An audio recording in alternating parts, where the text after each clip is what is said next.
자, 오늘 해야 되는 부분이 운동량과 충격량. 중학교 3학년 때 배우는 운동에너지로 넘어가기 위한 가교 역할을 해요. 그래서 이 다음 단어는 운동에너지예요. 오늘은 운동량과 충격량. 이제 자, 운동량과 충격량이라는 건 어떤 거냐라고 하면요, 여러분들은요, 지구상에 있는 물체의 운동성으로 나누면 시간이 지나도 그 자리에 계속 있는 정지된 물체가 있는가 하면 시간이 지나면 물체의 위치가 달라지는 운동하는 물체도 있다. 이거죠. 그 중에서 물리는 운동하는 물체에 집중적으로 이제 그 아이들이 가지고 있는 성질을 조사하는 건데요. 그러면 운동하는 물체라는 건 정지된 물체와는 뚜렷한 차이점, 바로 매 시간당 빠르기와 뭘 가지고 있다? 방향성을 가지고 있는 빠감을 가지고 있는 물체를 우리가 운동하는 물체라고 하겠다. 이제 이렇게 얘기했어요. 그랬을 때 빠르게 어떻게 표현할 거야? 방향 어떻게 표현할 거야? 라고 하는 걸 이제 열심히 우리가 공부를 했단 말이야. 그러면 이렇게 운동하고 있는 물체가 있어. 예를 들면 오른쪽으로 2km짜리 물체가 오른쪽으로 2의 빠르기로 가요. 이런 경우에 가고 있죠. 운동하고 있단 말이죠. 방향도 빠르게 또 가지고 있어요. 그러면 정지되어 있을 때는 생기지 않다가 갑자기 움직이면 생기는 물리량들이 있습니다. 운동하는 물체만 갖는 물리량들이 있단 말이죠. 그래서 이동거리, 속력, 속도, 가속도처럼. 맞죠? 이렇게 움직이고 있는 물체들만 가지고 있는 다양한 물리량, 셀 수 없이 많습니다. 그 중에 대표적인 걸 보자. 두 가지. 이걸 보겠다는 거예요. 자, 그러면 운동하는 물체가 갖는 물리량에는 뭐가 있냐? 두 가지가 있어. 그게 바로 운동하고 있는 물체, 얘는요, 가다가 정지된 물체랑 만나면 쿵 하고 얘를 밀고 갈 수 있는 능력이 있어요. 그러면 이렇게 A라는 물체가 움직이고 있기 때문에 B라는 물체랑 부딪히는 순간 힘을 줘서 물체를 이동시킬 수 있는 능력. 아, 힘을 줘서 물체를 이동시켰네? 나 이거 알아. 뭐 한 거야? 뭐 한 거야? 물체에다가 힘을 줘서 물체를 밀고 갈 수 있는 능력. 뭐? 일을 했다는 거죠. 여러분들 알죠? 물체에다가 10m의 힘을 줘서 2m 밀고 갔어요. 아, 이거 일했구나. 누가? A가. 됐어? 네. 그러면 보면은 일을 A가 할 수 있었던 이유가 뭘까? 바로 일할 수 있는 능력을 갖게 된 거예요. 그게 가만히 있을 때는 안 생기다가 움직여서 생긴 거죠. 일할 수 있는 능력을 뭐라 그러죠? 그렇지만 에너지라고 합니다. 여러분들이 막 3단원에서 배우고 있는 에너지라는 게 일을 할 수 있는 능력을 얘기하는 거예요. 그래서 에너지를 갖습니다. 그 에너지는 여러 형태가 있는데 그 중에서 움직여서 생기는 에너지를 우리 뭐라 그럴까? 이동 에너지라고 하겠다. 이렇게 얘기한 거야. 이게 중학교 3학년 내용이야. 3단원. 됐죠? 그래서 일을 할 수 있는 능력, 나 일 무한으로 할 수 있어? 아니야. 네가 가지고 있는 에너지만큼만 할 수 있어. 네가 만약에 에너지 100 가지고 있어? 너는 딱 100만큼만 일할 수 있어. 근데 그 중에서 저 일 40 했어요. 그러면 네가 가지고 있는 에너지 중에서 일하는데 40만큼 쓴 거야. 그러면 일하고 나서 네 몸에 에너지가 얼마나 남아? 60만. 알겠어? 이런 얘기야. 이런 얘기야.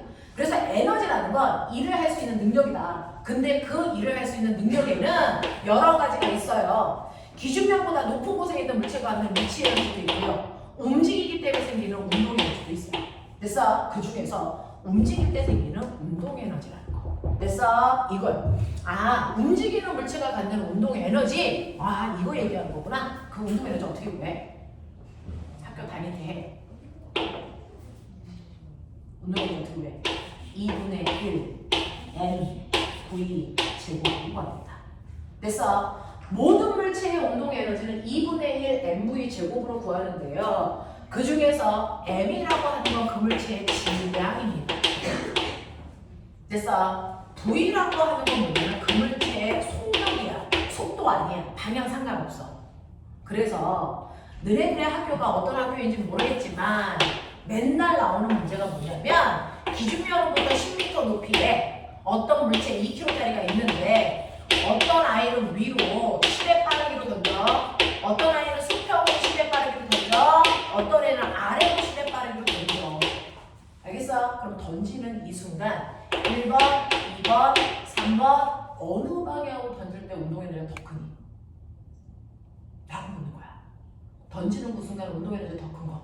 위로 던지는 거? 수평으로 던지는 거? 아래로 던지는 거? 묻자. 운동 에너지는 방향이 중요하니? 아니죠.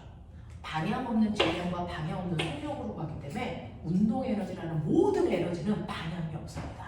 그러니 위로 던지던 옆으로 던지던 아래로 던지던 던지는 순간에 운동 에너지 같다고 하셔야 돼요. 알겠습니까? 이런 얘기야. 됐죠? 그래서 운동 에너지는 물체의 질량에다가 속력을 제곱해서 구하기 때문에 저기 있는 A라는 물체는 2분의 1 곱하기 질량 얼마? 2kg 곱하기 속력 얼마? 2m/s의 제곱이니까 4. 됐어? 네. 그래서 계산하시면 얘는 4분만큼의 운동 에너지를 가져요. 이렇게 얘기하는 거야. 알겠어? 네. 이런 얘기입니다. 그래서 움직이고 있는 물체는 움직이기 때문에 운동 에너지 갖는다. 그래서 달려오는 자동차에 치면 우리 죽어요. 근데 멈춰있는 차 안에 치면 안 죽죠. 운동 에너지가 달라서 그래요. 알겠어? 속력이 빠르면 됐어? 네. 더 세게 부딪히죠. 속력이 약하면 덜 부딪히는데. 그래서 아이들이 있는 공간에서는 속력을 줄이세요 라고 하는 거예요. 운동 에너지를 줄여주세요. 알겠습니까? 이런 얘기입니다. 자, 이렇게 움직이는 물체는 움직이기 때문에 어떤 물리량을 갖는데 그 중에서 첫 번째가 일할 수 있는 능력, 운동 에너지 다음 주에 자세히 할 거고요. 오늘 할 주제는 얘입니다. 실제로 움직이고 있는 물체는요, 오른쪽으로 2의 빠르기로 가고 있어. 그럼 얘는 영원히 오른쪽으로 2의 빠르기로 난 갈 거야 라는 고집이 생겨요. 그래서 어떤 힘도 주지 않으면 이 물체는 계속 오른쪽으로 2의 빠르기로 갑니다. 됐습니까? 그걸 뭐라 해요? 관성. 그 중에서 또 움직이는 물체가 갖는 관성? 거짓말. 운동 관성. 맞습니까? 움직이는 물체가 그 방향, 그 빠르기로 계속 가려는 관성이 생기는데 이걸 우리는 운동 관성이라고 해요. 그래서 우주는 어떤 힘도 작용하지 않죠. 대표적으로 마찰이 없어요. 그러니까 한 번만 퉁 하고 밀면 영원히 그 방향, 그 방향으로 갑니다. 안 멈춥니다. 알겠습니까? 이렇게 되는 건데 그러면 운동 관성이 있는데 선생님 똑같이 2kg인 아이가 오른쪽으로 2의 빠르기로 가고 있을 때와 2kg짜리 아이가 오른쪽으로 20의 빠르기로 갈 때 운동 관성의 크기를 같다라고 해야 하니까 다르다라고 해야 돼요. 같아 달라? 나 누가 더 관성이 커? 라고 하는 고집은요 얘가 가다가 어떤 물체를 부딪혀 보면 되죠. 누가 더 많이 밀어? 누가 더 많이 밀어? 또는 누가 가다가 멈추기 더 어려워? 이런 얘기죠. 자, 가다가 브레이크를 똑같은 세기로 밟았을 때 누가 더 멈추기 어려워요? 나죠. 얘가 더 운동 관성이 크기 때문에 그래요. 알겠습니까? 왜요? 빠르니까. 이런 얘기죠. 근데 똑같은 빠르기로 가더라도 20km짜리 아이가 2의 빠르기로 가. 그러면 관성은 같아? 아니죠. 얘가 더 크죠. 왜? 질량이 크니까. 이런 얘기야. 그래서 이러한 운동 관성이라는 건 운동 상태를 유지하려는 성질인데 이 운동 관성의 크기가 모든 물질마다 다른 거구나. 알겠습니까? 이걸 얘기하는 거예요. 그러면 우리는 물체의 운동 관성의 크기도 한번 구해보자. 일할 수 있는 능력인 운동 에너지도 구했으니까. 됐죠? 이런 얘기입니다. 운동 관성의 크기 글자 수 7글자 5kg 이걸 3글자로 줄이자. 그래서 말하자. 운동 관성의 크기를 우리 뭐라 그럴 거야? 이걸 운동량이라고 해보자라는 겁니다. 그래서 여러분들이 배우는 이 단원의 제목인 운동량은요, 어떤 물질이 가지고 있는 운동 상태를 그대로 유지하려는 운동 관성의 크기를 얘기하는 거다. 됐죠? 운동 관성의 크기를 우리는 운동량이라고 하고 기호로는 P라고 쓰고요. 됐죠? 네, 얘는 질량에다가 물체의 속도를 곱하는 겁니다. 이건 속도입니다. 얘는 속력이고요. 됐죠? 그래서 방향 있는 속도로 계산했기 때문에 운동량도 방향을 가져 라는 겁니다. 자, 그러니 오른쪽으로 2의 빠르기로 가고 있는 아이가 있어. 얘는 움직이고 있으니까 운동량을 가지고 있겠구나. 이 물체의 처음의 운동량 똑같이 질량에다가 속도를 곱하면 돼요. 그러면 얘 운동량은 4kg/m/초죠. 숫자는 숫자끼리 계산, 단위는 단위끼리 계산. 알겠습니까? 그래서 운동량 단위가 이겁니다. kg/m/초. 다른 단위 안 씁니다. 알겠죠? 자, 이렇게 돼. 근데 얘가 가다가 어떻게 되냐면 벽면에 쾅 하고 부딪혀서 튕겨나와. 캐치볼. 알죠? 근데 튕겨나올 때 이에 빠르게 튕겨나왔어. 그러면 부딪힌 후 나중 운동량 얼마니? 계산. 해. 얼마? 4죠. 질량하고 속도를 곱하는 거니까 2 곱하기 해가지고 됐어? 여러분들 4라고 하시면 틀리죠? 왜요? 이게 속도여야 된다니까요. 방향을 이번에 담으셔야 된다니까요. 됐죠? 자, 그 중에서 계산할 때는 오른쪽 방향, 왼쪽 방향이 중요한데 서로 반대 방향일 때 하나는 플러스 방향, 하나는 마이너스 방향으로 잡아라. 맞습니까? 어떤 게 플러스고 어떤 게 마이너스예요? 그냥 네가 잡으면 돼. 알겠죠? 습관적으로 물리에서는 처음 운동 방향은 플러스, 그것과 반대 방향은 마이너스로 놓는 습관은 있어요. 됐죠? 자, 그래서 처음에 운동량을 플러스 4로 놓으면 나중에 운동량은 운동 방향이 마이너스니까 마이너스 4입니다. 이렇게 잡으셔야 돼요. 됐죠? 자, 그래서 운동량이 플러스 4였다가 마이너스 4가 됐어요. 아, 그러면 운동량이 변한 거야, 안 변한 거야? 전혀 다르게 변한 겁니다. 됐죠? 그러면 이 운동량의 변화량은 얼마입니까? 과학하는 사람들은 뭔가가 달라지면 되게 좋아요. 이 새끼 왜 바뀌었어? 이거 되게 좋아하거든요. 자, 운동량이 변한 건데 이 운동량의 변화량, 모든 변화량은 나중 값에서 처음 값 빼는 거야 라고 가르쳐드렸어요. 그러니 나중 운동량은 마 4고요. 처음 운동량은 플러스 4인데 그걸 빼라 그랬어요. 그럼 무슨 말이야? 운동량은 마이너스라고 하는 네가 정한 방향, 왼쪽 방향으로 무려 8만큼 달라졌구나 라는 얘기예요. 이해됩니까? 자, 얘는 운동량이 변했습니다. 이거 방향 생각하지 않고 그냥 사요. 그럼 운동량의 변화량 0이요. 이렇게 나와요. 알겠습니까? 네. 아이들이 가장 많이 틀리는 게 방향 계산 안 하기 때문입니다. 그래서 방향 정확하게 계산해놓고 여러분들이 계산하셔야 운동량의 변화량이 왼쪽 방향으로 8이라는 거 확인할 수 있고요. 자, 이때 여기서요. 실제로 여러분들이 플러스와 마이너스 네 맘대로 잡으라 그랬잖아.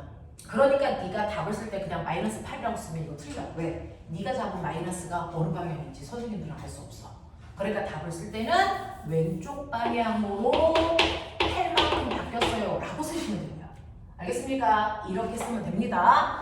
자, 그래서 운동량의 변화량이 마이너스 8만큼 생겼다라는 거 알았어. 그러면 여러분들은 운동량이 모인 것도 알았지만 운동량의 변화량도 구할 수 있었다는 얘기죠.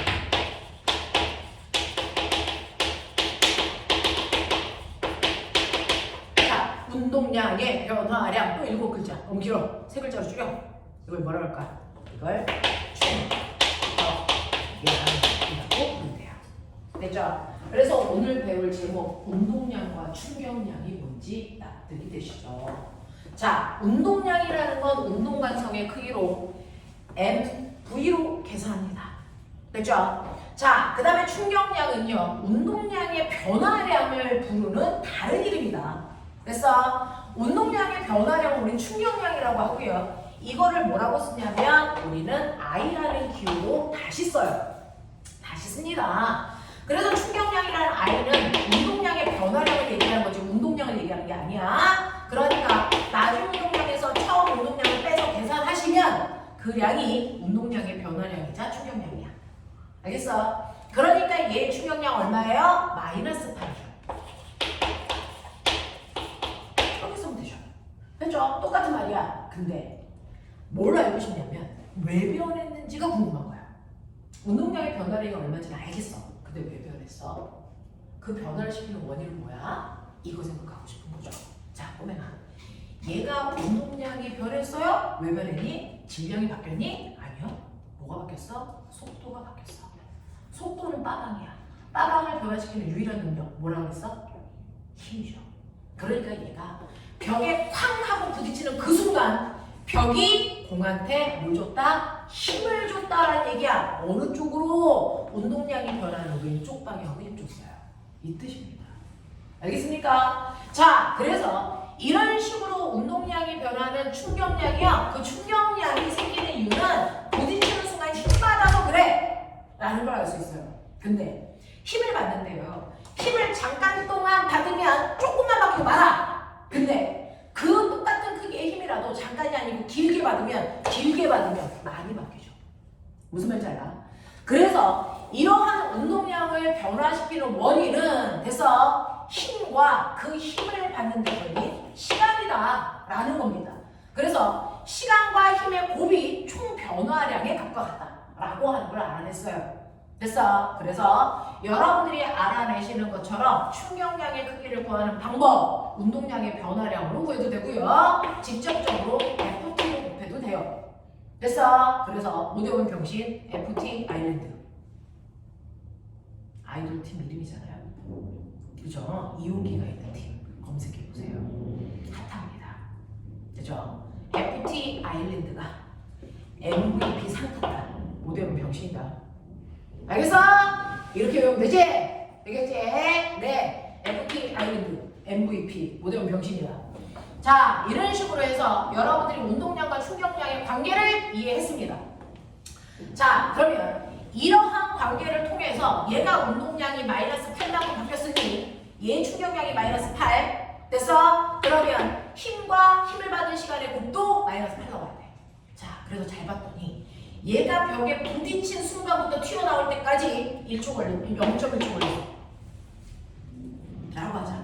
그러면 그 0.1초 동안 벽으로부터 받은 힘이 얼마라는 얘기야? 왼쪽 방향으로 81톤의 힘을 받았어요 라고 얘기하는 게 맞죠.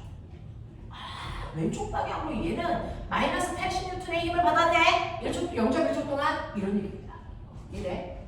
아니 잘못 계산했어. 시간이 0.1초가 아니고 1초야. 그렇다면 벽으로부터 힘을 마이너스 방향인 왼쪽 방향으로 8N만큼의 힘을 받았어요. 그런 뜻으로 해석하면 되겠죠. 알겠습니까? 이런 관계야. 이런 관계야. 되겠어? 자, 근데 이런 관계를 가지고 있는 걸 여러분들이 보시면서 느낄 게 하나 더 있죠. 똑같은 충격량을 받았는데도 물체가 접촉된 시간이 변했어요. 만약에 시간이 10배 커졌다면 그 10배 큰 시간 동안 받은 힘의 크기는 10분의 1을 주네. 맞습니까? 왜? 이거 곱한값이 일정해야 되니까. 얘가 커지면 얘는 감소해야 얘가 일정한 값을 갖죠. 라는 얘기잖아요. 그러면 교통사고 같은 거 났을 때 사람들이 죽는 이유는 뭐 때문이야? 사람들이 죽는 이유가요. 충격량 때문일까? 힘 때문일까? 사람들이 교통사고가 났을 때 죽는 이유가 충격량 때문일까? 힘 때문일까? 힘 때문일까? 이것 때문에 죽어요. 보편적으로 교통사고가 나서 죽는 이유는 다양하겠지만 보편적으로 가장 많은 케이스는 뭐냐면요. 교통사고가 났을 때 뼈가 부러집니다. 뼈는 몇 조각 나면 죽어? 뼈는 몇 조각 나면 죽어? 100조각? 아니요. 산산이 부서져도 안 죽어요. 뼈가 부러져 죽진 않습니다. 죽는 이유는 뭐냐면 뼈가 부러질 때 우리 뼈는 닭뼈처럼 뾰족하게 부러져요.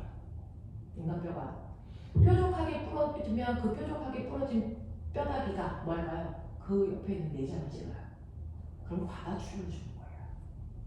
그러니까 빨리 병원에 가서 출혈 지점을 막으면 죽지 않아요. 뼈는 붙이면 됩니다.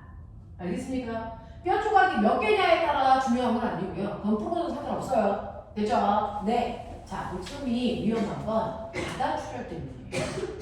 그러면 교통사고 나서 안 죽게 하려면 뼈가 안 부러지게 하면 되는 거구나. 그럼 안 찌를 거 아니야. 그죠? 그럼 뼈가 부러지는데 얼마의 힘이 필요한데? 뼈가 부러지는 데는 20N 정도 힘이 필요해. 뼈가 부러지는 데는 이건 거짓말이야. 20N의 힘이 필요한지 나 몰라. 또 학교 가서 그런 얘기하면 내가 뒤진다. 하이슨 방송님 20일에 뒤진다. 자, 뼈가 부러지는데 20N 정도의 힘이 필요하다고 치자. 그러면 80N의 힘 받았어. 부러져 안 부러져? 반드시 부러지죠. 8N의 힘 받았어. 부러져 안 부러져? 안 부러져요. 이런 얘기잖아요. 그러니 내가 어떤 사고가 났을 때 안전하기 위해서는 그 대상인 사람한테 작용하는 힘의 크기를 최대한 줄여주면 돼. 이걸 줄일 수 있는 방법은 뭐야? 시간을 길게 하면 돼. 됐어? 충돌하는 데 걸리는 시간을 길게 하면 돼. 어떻게 하면 길게 할 수 있어? 그게 자동차 속에 들어가 있죠. 충돌할 때 시간을 길게 해서 사람들한테 힘의 세기를 돼서 줄일 수 있는 장치가 자동차 안에 들어가 있습니다. 뭘 것 같아요? 그렇죠. 되겠냐? 에어백이 없으면 교통사고 났을 때 쿵 하고 부딪혀요. 되게 짧은 시간 내에 부딪혀서 멈추니까 시간이 짧으니까 순간적으로 힘이 엄청나게 세게 작용합니다. 그래서 에어백이 없는 자동차에서 100% 죽어요. 됐어? 자, 근데 에어백이 빵 하고 터지면 어떤 일이 발생을 하냐면 에어백이 빵 하고 터지는 순간 여러분들이 부딪히면 똑같습니다. 근데 에어백이 터지면서 다시 밀죠. 그럼 다시 갔다가 하고 다시 오죠. 이걸 몇 번 합니다. 그래서 저 시간은 언제 되는 거냐면 시간은 맨 처음에 접촉해서 그 아이가 움직임이 멈출 때까지 걸린 시간이에요. 그러니 한 번만 퉁 하고 멈추면 접촉 시간이 짧은데 퉁퉁퉁퉁퉁 하면 접촉 시간이 길어지는 거야. 알겠어? 그래서 힘이 분산돼서 한 번에 작용하는 힘의 크기가 작아지는 거거든요. 그래서 에어백을 작아요.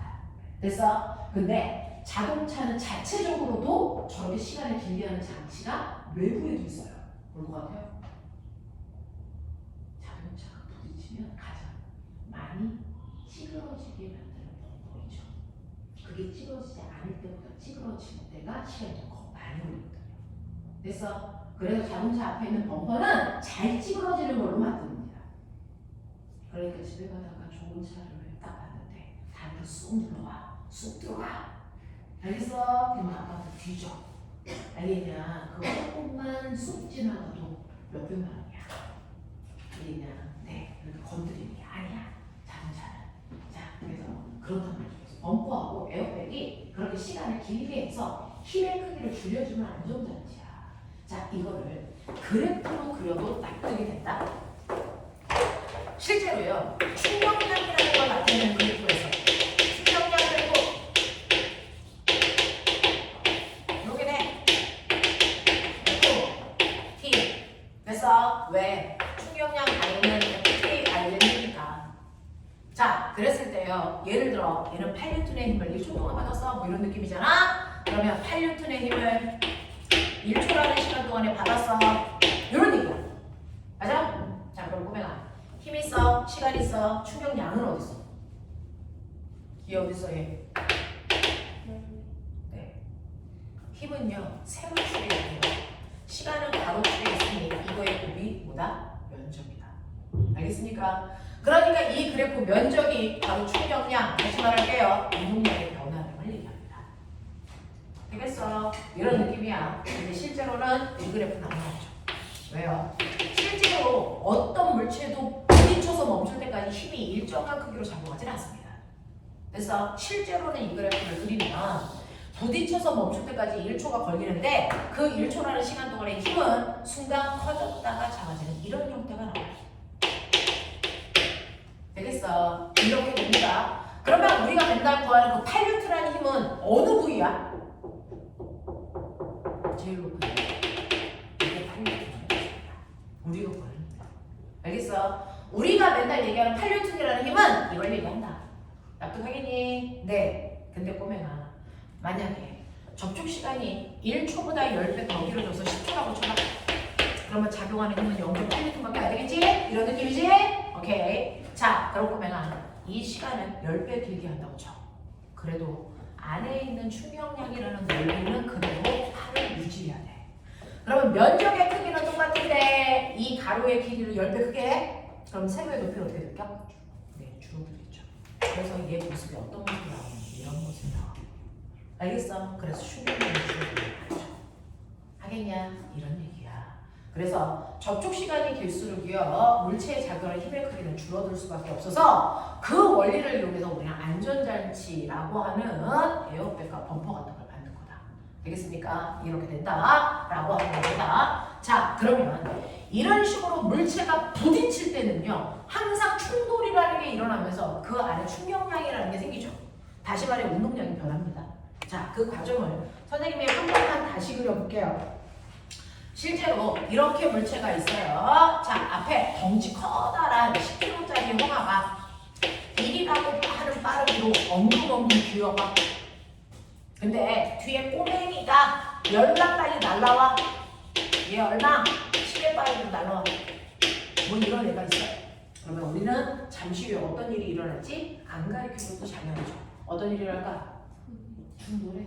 맞습니까? 네, 이런 거죠. 그러니까 지금 이 상태는 충돌하기 전 상태. 자, 충돌을 하고 있는 상태를 그려보면 뭐냐면요. A라고 하는 물체에 B라는 물체가 부딪히는 거죠. 됐죠? 네, 부딪히면서 어떤 일이 발생할까요? 자, 뒤에서 막 날아오던 아이가 A를 빨리 가 이 새끼야! 하고 밀어. 됐죠? 네, 그럼 꼬맹아 봐봐. B가 A를 민다. F라는 힘으로. 알겠어? 그러면 이때 A는 가만히니? 아니죠. 작용반작용의 힘이 순간 빵 생겨버려요. 됐죠? 그러니까 누가? A가 B를 밉니다. 얼마의 힘으로? F라는 힘으로. 됐죠?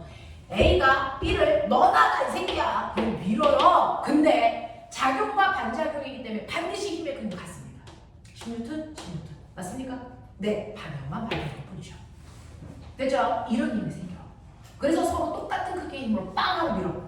알겠냐? 네. 근데 민 후를 보면 어떤 일이 발생을 하냐면 이때 밀 때요. B가 A를 1초 동안 밀었다고 쳐봐. 그러면 A는 B를 몇 초 동안 미니?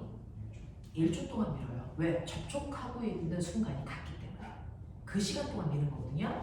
그래서 B가 A를 미는 데 걸린 시간과 A가 B를 미는 데 걸린 시간도 같습니다. 그럼 잘 바꾸면 FT 곱이 똑같을 수밖에 없어요. FT가 뭐야? 아이레트 충격량. 그러니 A의 충격량이라고 하는 A의 운동량의 변화량과 B의 운동량의 변화량은 똑같습니다. 신기하죠? 작용 반작용 때문에 그래요. 됐죠? 여러분들이 보시는 A의 충격량과 B의 충격량의 크기는 반드시 같습니다. 방향만 반대일 뿐입니다. 충격량이라는 걸 원래 이름으로 얘기하면 운동량의 변화량입니다. 그러니까 A의 운동량의 변화량이나 B의 운동량의 변화량이나 반드시 크게 같습니다. 방향만 반대되죠. 자, 근데 운동량의 변화를 어떻게 구합니까? 아까 말씀드렸죠. 나중 운동량에서 처음 운동량을 떼면 돼. 이게 운동량의 변화량이야. 그쵸? 예? 이도 똑같아. 나중 운동량에서 처음 운동량을 빼면 돼. 근데 방향이 반대니까 마이너스 붙인 것 뿐이야. 알겠어? 그러면 내가 계산하기 위해서 마이너스를 10개요. 가로를. 그러면 분배 법칙 해야죠.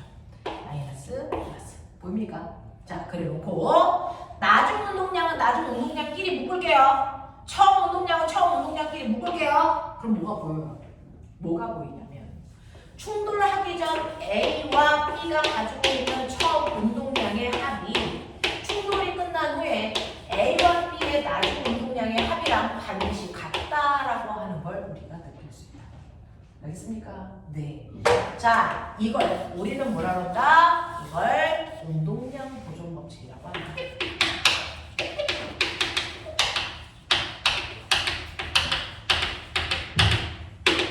다른 거 다 잊어버려도 됩니다. 오늘 할 거. 됐어? 다 잊어버려도 됩니다. 요거 하나만. 충돌을 아무리 해도요. 충돌하기 전에 두 물체의 운동량의 합과 충돌이 끝난 후에 두 물체의 운동량의 합은 무조건 같습니다. 왜? 서로 작용한 힘의 크기와 힘을 작용하는 데 걸린 시간이 같기 때문에 됐어? 반드시 같을 수밖에 없어요. 됐죠? 자, 그래서 운동량 보존 법칙이라는 게 성립한다라고 하는 걸 인지한다면 자, 이때 느껴봐. 물리의 속성. A는 나름 오른쪽으로 가고 있는데 부딪히는 순간 오른쪽으로 힘 받았어. 더 빨라지겠니? 느려지겠니? 더 빨라지겠죠. 됐죠?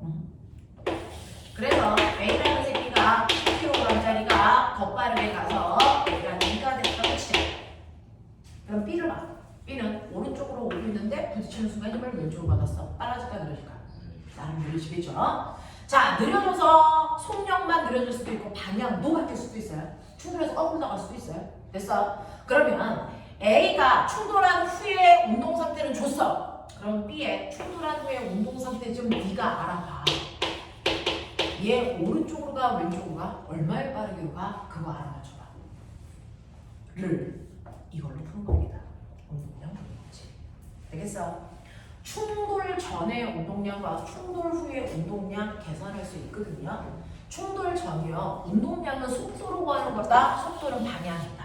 그럼 생각해봐. 오른쪽 맨 처음 방향을 플러스 방향으로 놓을게요. 라고 놓고 시작해야 돼요. 방향 설정해. 자, A의 운동량은요. A의 질량에다 A의 속도를 곱한 거니까 A는 다리 띄고 볼게요. 10입니다. B의 운동량 얼마입니까? 곱해보시면 되겠죠? 됐어? 네, 20입니다. 그거 더하래요. 그러면 충돌하기 전에 둘의 운동량은 플러스 방향으로 30 가지고 있어요 라고 하는 겁니다. 그러면 아무리 충돌을 세게 하든 약하게 하든 어떻게 하든 상관없어. 충돌한 후에도 운동량은 30이래요. 이게 운동량 하는 법칙이야. 알겠어? 자, 근데 충돌이 끝난 후에 A의 운동량은 알지? 줬잖아. 여전히 오른쪽 방향으로 20. 그럼 30 되려면 B의 운동량은 오른쪽 방향으로 10을 가지고 있어야 된다는 얘기야. 무슨 말인지 알아? 자, 그러면 오른쪽 방향으로 라고 했으니까 얘는 오른쪽으로 가는 게 맞아요, 선생님. 이 얘기야. 됐어. 자, 그리고 운동량이 10이어야 되니까 질량에다가 속도 5를 곱해야 10이 돼. 그러니까 10이라는 빠르기로 왔던 애가 빠르기가 5로 줄었네요. 이렇게 되는 거야. 알겠습니까? 이런 얘기입니다. 자, 이런 식으로 여러분들 운동량 보존 법칙이라는 게 뭔지를 머릿속에 넣으셔야 됐어. 이 과정들이 이해가 됩니다. 돼요? 돼요? 요거 하나 머릿속에 넣었어요? 됐습니까? 네. 자, 그러면서 여러분들이 수능 문제 풀 때요. 충격량 그래프는 그려만 드렸잖아요. 그렇게 보시면 돼요. 됐죠? 그래서 충격량 그래프라고 하는 건 FT이기 때문에 여러분들이 보시는 것처럼 FT 그래프가 나오면 그 그래프의 모양이 아무리 이상하게 생겼어도 그 그래프 밑에 있는 넓이가 충격량이다. 다시 말해서 운동량의 변화량이다. 이렇게 되는 거죠. 근데 운동량 그래프도 있어요. 자, 맨 처음에요. 어떤 2kg짜리 물체가 있었어요. 근데 2kg짜리 물체가 오른쪽으로 얼마에 빠르기로 가는지는 모르지만 됐어. 얘가 시간이 지난 2초 동안에 얘의 운동량을 한번 그려볼게요. 운동량. 맨 처음에 운동량이 4였다. 자, 운동량이 서서히 증가해서 2초가 된 순간에 얘의 운동량이 얼마가 됐냐면 12가 됐다고 치자. 요런 그래프가 그려져 있어요. 요게 나온다면 됐어. 학교 난이도는 되게 높은 편입니다. 됐어. 이건 수능 버전이니까. 그러면 충격량이 얼마냐? 뭘 묻는 거예요? 얼마?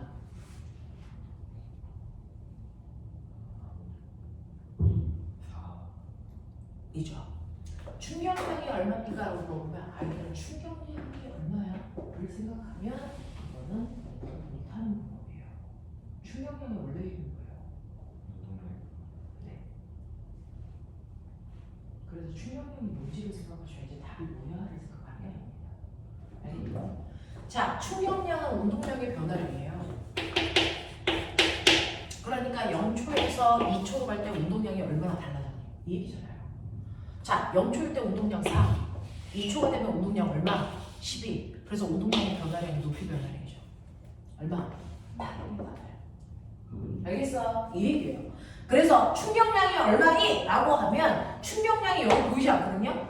그러면 애들이 굉장히 당황하는 건데요. 충격량의 원래 이름이 운동량의 변화량이니까 운동량의 변화량을 봐라 라는 얘기입니다. 됐죠? 그래서 운동량의 변화량은 8입니다 라고 하는 얘기를 할 수 있는 얘기. 됐죠? 그러면 이때 작용한 힘은 얼마예요? 2초 동안 작용한 힘이 얼마입니까?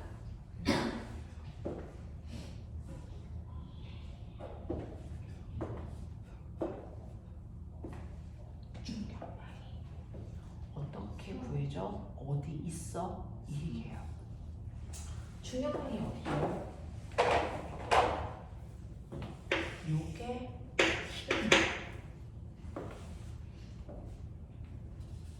뭘까요? 모든 그래프에서 기울기를 어떻게 구하고요? X축분의 Y축의 변화량이에요. 됐어? 네. X축분의 X축 시간입니다. Y축의 변화량, 운동량의 변화량. 맞습니까? 운동량의 변화량을 다른 말로 뭐라 한다고요? 충격량. 충격량 어떻게 구한다고요? FT. 그걸 쭉 나눴다고요? 보이십니까? 힘이죠. 맞죠? 그래서 운동량 시간 그래프에서는 운동량의 변화량이 충격량도 알 수 있지만 사실은 기울기를 통해서 물체에 작용한 힘을 알 수 있다는 거죠. 이거 기울기 일정하죠? 작용한 힘의 크기가 2초 내내 일정하다는 거예요. 몇 뉴턴? 얼마? 2분의 8이니까 얼마? 4뉴턴의 힘을 계속 받고 있어요. 그 뜻이에요. 알겠습니까? 4뉴턴의 힘을 계속 받고 있어요. 이런 뜻이잖아요. 그래서 운동량 시간 그래프에서의 기울기를 힘으로 보시는 게 맞습니다. 그렇죠? 자, 그 다음. 그래서 힘 구해라 그러면 기울기 보시면요. 이런 식의 의미예요. 근데 꼬맹아 2초인 순간 속도가 오는 와 2초 동안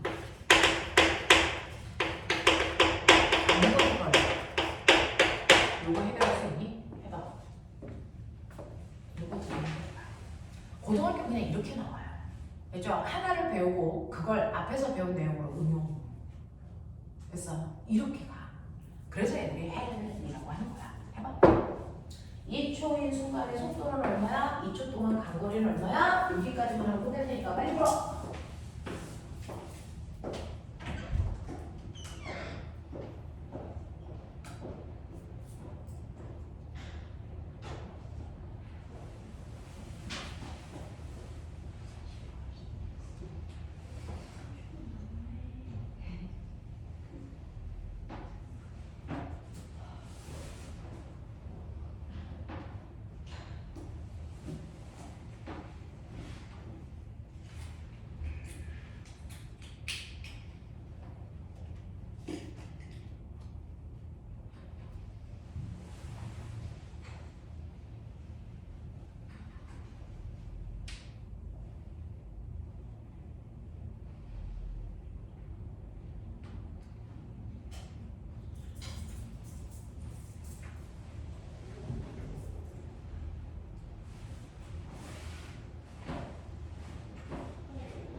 했어? 찍어봐. 얼마? 이씨. 뭘 눈치를 봐. 다 똑같이 모르는데 아무거나 찍어봐. 어차피 틀릴 거잖아. 불러. 얼마? 불러봐. 얼마?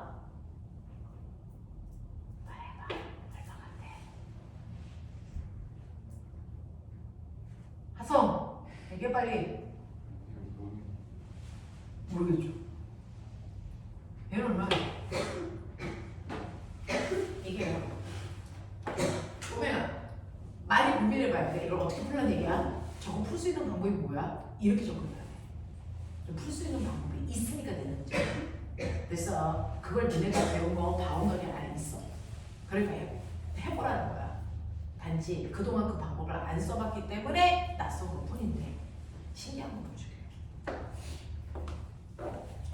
운동량이 n분이잖아요.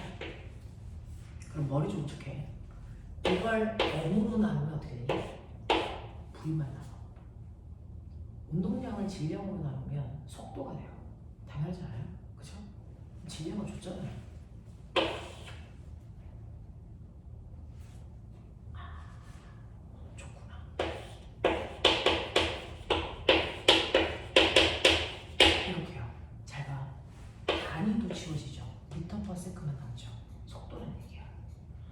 얘가 처음에 출발할 때 속도가 얼마야? 2m라는 겁니다. 그리고 2초 후의 속도 보이세요? 얼마? 6이었다는 얘기예요. 그래서 운동량 그래프가 나오면 사실은 운동량 그래프는 그대로 VT 그래프로 읽어버리면 돼요. 이거야. 생긴 꼬라지도 숫자만 질량으로 나눈 값이야. 그러니까 얘는 이 순간에 1m 초과예요. 이 순간에 얼마냐면 1m 초과가 돼. 그러면 2초일 때 속도 나왔죠. 간거리 어디 있어요? 민들었죠. 처음 속도에다 낮은 속도 더해 평균 속도 4. 그거 곱하기 2. 간거리 8. 이렇게 돼. 됐어? 그러면서 신기한 거 보여줄게. VT 그래프에서 기울기 뭐라 그러냐? 가속도죠. 선생님이 운동량 그래프를 질량으로 나눠서 그리거라고 했지. 그러니까 이거 전체를 다 질량으로 나눈 거거든요. 그러니까 기울기도 질량으로 나눈 기울기죠. 맞습니까? 네, 됐어. 힘을 질량으로 나눈 가속도 맞죠. 이런 관계야. 알겠냐? 그래서 사실은 그래프들끼리도 막 얼기설기 연결이 다 되고 있는 거예요. 끌고 가면 유추가 돼. 됐어? 그래서 요 정도는 기억해보자. 운동량을 질량으로 나누면 시간속도 그래프가 된다. 그 시간속도 그래프이기 때문에 이 아이를 바꿔놓으면 가속도의 크기요. 보이세요? 2초 안에 시간 떨어진 속도 4바뀌었기 때문에 가속도 2야. 2초의 순간의 속도 6이고요. 2초 동안 간거리 8이고요. 알겠습니까? 이런 것들도 가능해. 이런 것들도 가능한데 이 운동량 그래프는 실제로 학교에서 잘 안 가르쳐요. 됐어? 그래서 한 번은 보고 가시면 좋고요. 그 다음에 충격량 그래프는 모든 학교에서 다 가르쳐주는 겁니다. 알겠어? 이런 얘기. 그래서 이런 식으로 이런 패턴으로 이 문제가 풀리겠구나 라고 하는 여기까지 할게요. 됐죠? 자, 하다 보면 넘기시면 문제가 헐 이런 게 있어요. 자, 보면 하이탑 문제는 어떤 아이가 물어보더라. 이게 고등학교 어느 정도 수준이에요? 이 하이탑은 고등학교 내신보다 약간 내. 알겠어? 입니다. 그래서 하이탑을 풀면 아무리 뭐 강서구가 물리 문제 어렵겠네? 라고 해서 이거 바운더리 안에 있고요. 됐죠? 그리고 얘는 수능에서 이제 킬로 문항들을 주로 넣기 때문에 이제 그런 문제가 됐죠? 그리고 이제 완자라는 문제도 있는데 완자는 내신에서 거의 나오지 않습니다. 그냥 그거는 기본서. 됐어? 개념 정리하기 위해서 이제 쓰는 거고. 그거보다는 살짝 위가 이제 수능 특강. 들어봤니? 바보들 씨. 고등학교 아이들은 학교 교과서 대신에 뭘로 수업해? 수능 특강으로 수업하거든요. 그리고 일반적으로 모든 문제는 수능 특강 안에서 내요. 숫자만 바꿔서. 그래서 고등학교 공부할 때, 중학교 공부할 때 열심히 공부 뭐예요? 오투. 로 공부하죠. 그죠? 네, 대표적으로 이제 오투라는 문제들이 딱 학교 수준에 맞습니다. 고등학교 내신이랑 정확하게 맞는 수준의 책이 수능 특강입니다. 왜냐하면 반드시 수능은 수능 특강에서 그래서 몇 퍼센트 똑같은 문제를 내야 돼. 연결된 문제가 나와야 돼요. 그래서 모든 학교들은 수능 특강을 풉니다. 그걸 교과서로 사용합니다. 그래서 법적인 교과서를 따로 줘도 실제로 수업은 선생님들이 수능 특강을 해요. 이용해서 해요. 문제도 다 거기서 나와요. 그죠? 그거보다 약간 하이레벨 문제가 자이스토리 라고 하는 역대 해린 책이 있어요. 무게 한 권이 이만한 무게입니다. 사보세요. 근데 더 웃겨요. 그 책의 절반이 해설책입니다. 그런 책도 있어요. 그래서 수능특강. 그죠? 네. 근데 자유스토리하고 수능특강의 한 중간쯤 되는 높이에 얘가 있어요. 하이탑. 근데 이 하이탑은 수능 대비 수준으로 얘기하면 그 정도 되지만 학교에서 고등학교 내신을 위해서 수능 하이탑을 푼다? 그런 경우는 거의 없고요. 하이탑은 실제로 이제 특목고 아이들 입시 대비 용이야. 왜냐면 이걸 보시면 이 책 전반적인 내용 중에서 문제보다 뭐가 많아? 이론이 많죠. 그래서 근데 그 이론이 여러분들이 알고 있는 물리원 수준을 살짝 넘는 것들이 좀 많아요. 그래서 이거는 전문적으로 이제 영재라고 하고 아이들 대비할 때 주로 썼던 거예요. 근데 이제 문제들을 일반적인 유형들을 많이 들어서 수능에 해당되는 문제들이 뒤에 다 들어오는 바람에 여러분들처럼 일반적인 고등학교를 대비하는 친구들이 요즘에 쓰고 있는 거죠. 근데 이론 파트는 이제 영재나 과거와 여기 반드시 읽어야 되는 책이야 라고 얘기하는 거예요. 여러분들 문제 위주로 푸시면 돼요. 자, 근데 이 문제 중에서 여러분들이 집에 가서 다른 것들을 해보시는데 자, 70페이지에 있는 1번 문제와 2번 문제를 할 수 있는지 보시고 못하겠으면 그냥 가져오시면 되고요. 이게 이제 오답률이 가장 많은 문제 중에 하나였어요. 1, 2번 이게 되는지 한번 가서 고민해보는 시간도 가져보십시오. 여기까지 하겠습니다. 고생했다.